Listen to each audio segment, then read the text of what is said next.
Tu te demandes pourquoi ta vie spirituelle stagne, pourquoi tu n'entends plus Dieu comme avant, pourquoi ta foi est devenue tiède, routinière, presque éteinte. Ce n'est pas que le Saint-Esprit t'a abandonné, c'est que tu l'as étouffé.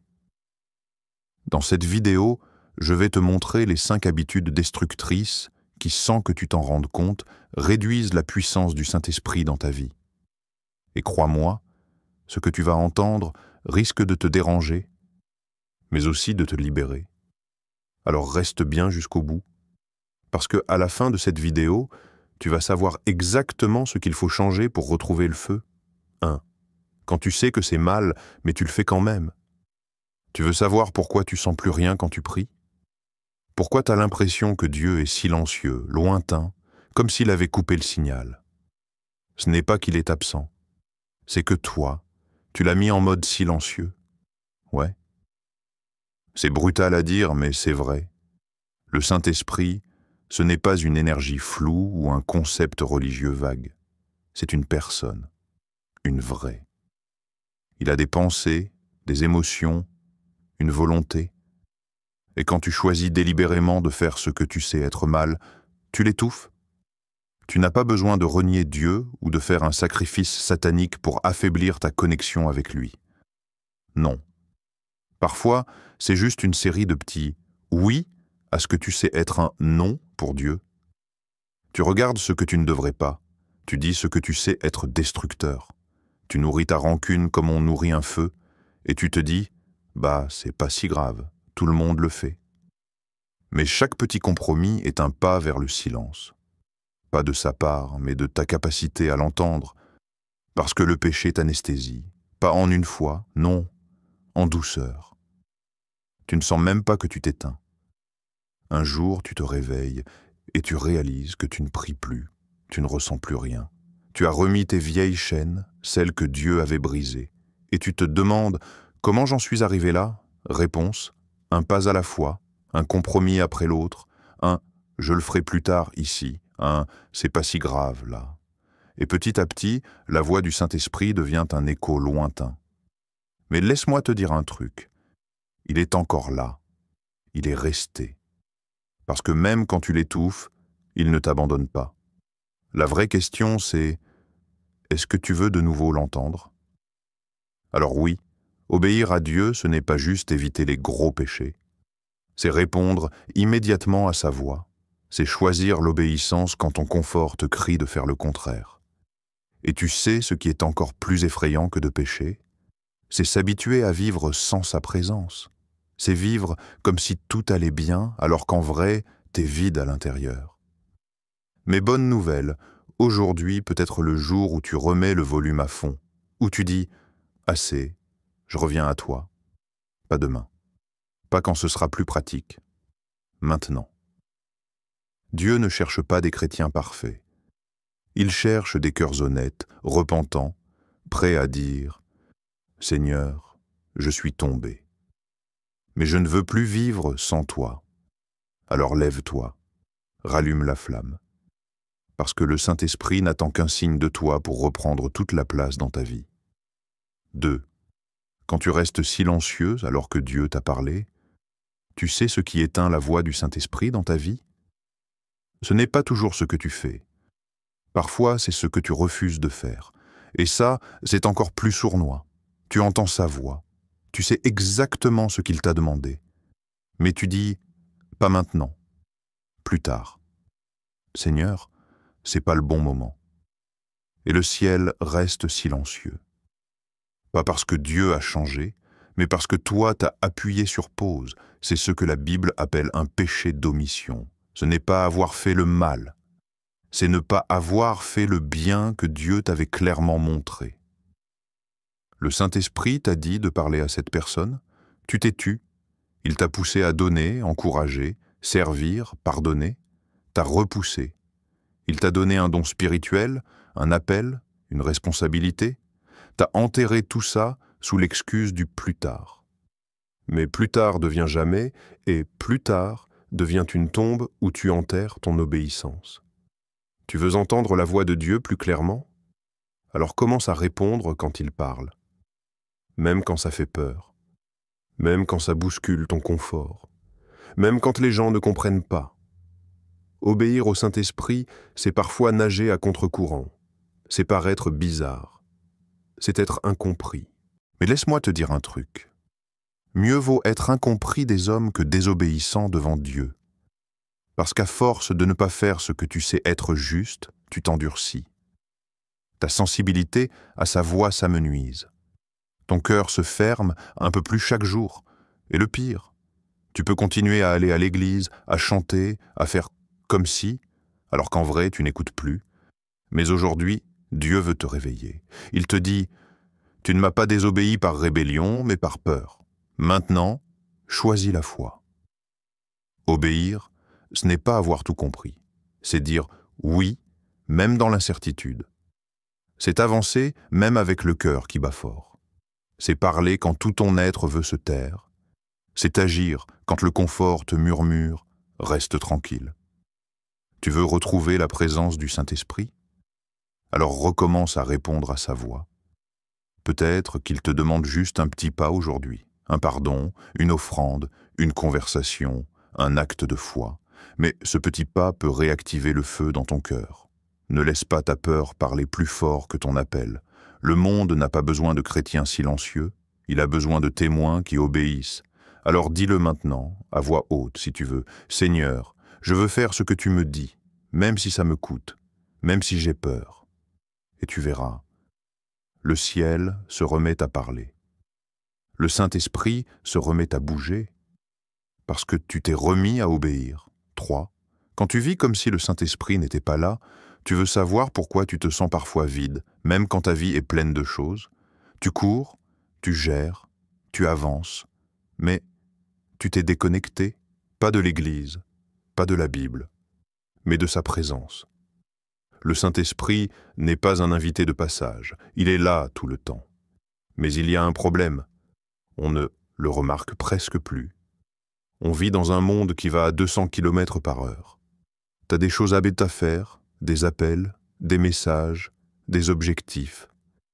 Et dans ce bruit, dans cette urgence permanente, le silence du ciel passe inaperçu.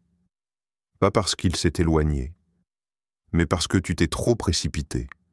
Tu vois, ignorer la présence du Saint-Esprit, ce n'est pas dire « je ne crois plus en toi ». C'est dire, par ta vie, « je suis trop occupé pour te remarquer ». Tu pries en vitesse. Tu lis ta Bible quand y penses. Tu fais confiance à Dieu quand tu as le temps. Mais ta connexion spirituelle, elle est au minimum. Et voilà le piège. Tu t'habitues à vivre sans ressentir sa présence. Tu crois que c'est normal. Tu penses que c'est ça, la foi mature. Mais non. C'est juste une vie chrétienne en pilote automatique. Et pendant ce temps-là, tu passes à côté de la voix qui peut te guider, la paix qui peut te soutenir, la puissance qui peut te relever. Le Saint-Esprit n'est pas bruyant. Il ne s'impose pas.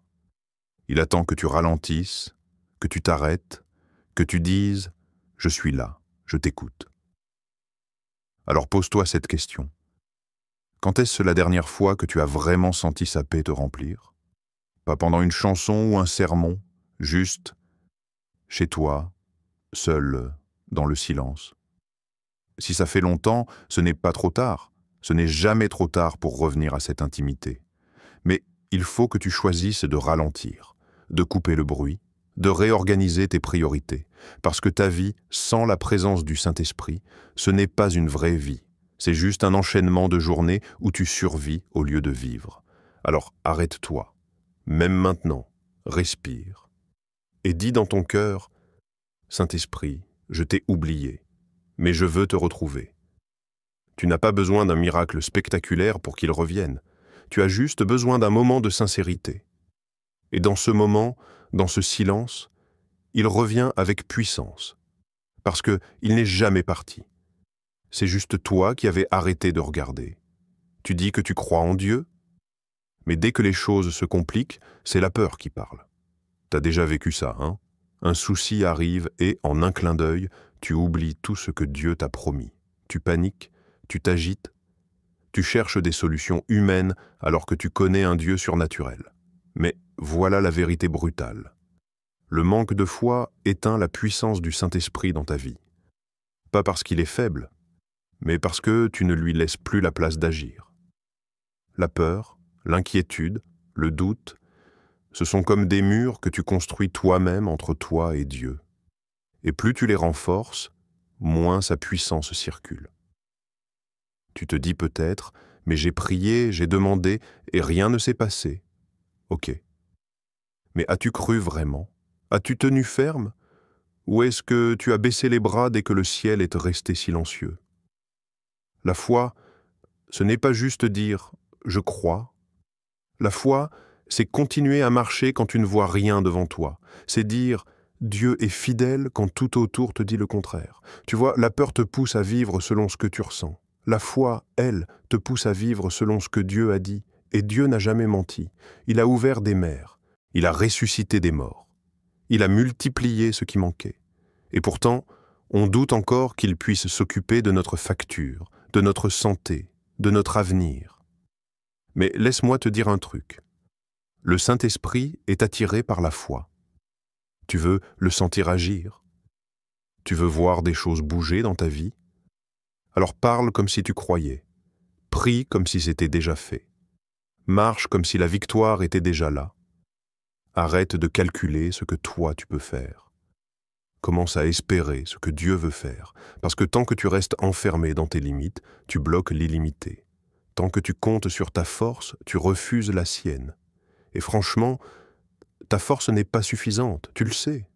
Mais la sienne, elle est parfaite dans ta faiblesse. Alors aujourd'hui, je te pose cette question. Qu'est-ce que tu choisis? La peur ou la foi? Le stress ou la confiance? Les scénarios catastrophes ou les promesses de Dieu? Parce que tu ne peux pas nourrir les deux. Si tu nourris ta peur, ta foi meurt. Mais si tu nourris ta foi, ta peur s'éteint. Et quand la foi grandit, le Saint-Esprit agit. 5. Quand tu tiens rancune et que le ciel se ferme, tu veux vivre une vie remplie de la puissance du Saint-Esprit? Alors écoute bien. Tu ne peux pas garder ton cœur fermé aux autres et espérer que Dieu le remplisse. L'amertume, le non-pardon, la rancune, ce sont des poisons. Pas pour la personne qui t'a blessé, pour toi. Et tu sais ce qui est terrible avec le non-pardon? C'est qu'il se déguise. Tu dis « C'est rien, j'ai tourné la page ». Mais dans ton cœur, il y a encore ce froid, cette tension, ce non que tu évites, ce souvenir qui te pique.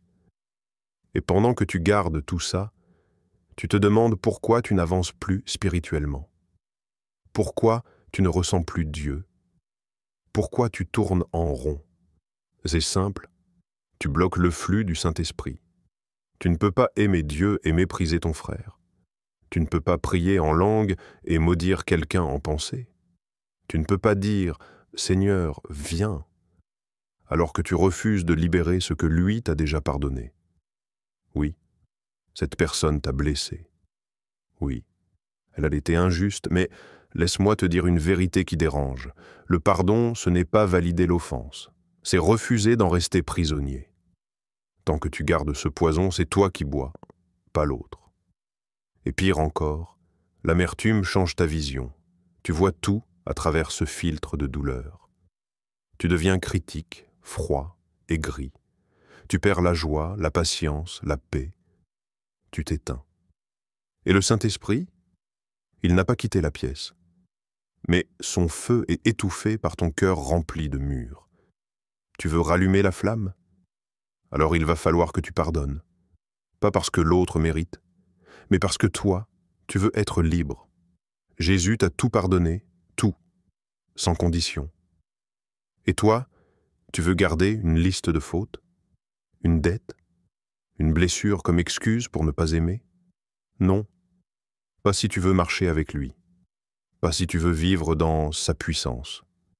Le pardon, c'est pas une émotion, c'est une décision spirituelle. Tu veux le réveil dans ta vie? Tu veux que le Saint-Esprit agisse avec force?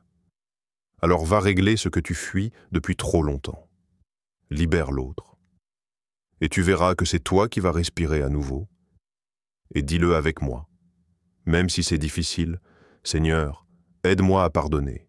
Je veux être libre, je te laisse agir dans mon cœur. Et à ce moment-là, tu vas sentir quelque chose bouger. Pas parce que l'autre change, mais parce que toi, tu ouvres la porte. Si tu t'es reconnu dans ces habitudes, ne reste pas là. Le Saint-Esprit t'appelle aujourd'hui à revenir, à lâcher ce qui l'étouffe, à redonner toute la place à sa présence. Il n'est pas fâché. Il est juste en train de frapper doucement à la porte de ton cœur. Alors ouvre-lui. Prends un moment maintenant. Prie miesto. Ralentis. Pardonne. Ose obéir. Choisis la foi. Et si cette vidéo t'a parlé, t'a bousculé, ou même réveillé un peu, je t'invite à t'abonner, à laisser un Amen en commentaire, et surtout à partager ça à quelqu'un qui a besoin de retrouver le Saint-Esprit. Ce n'est pas une simple vidéo, c'est un appel, et il est pour toi.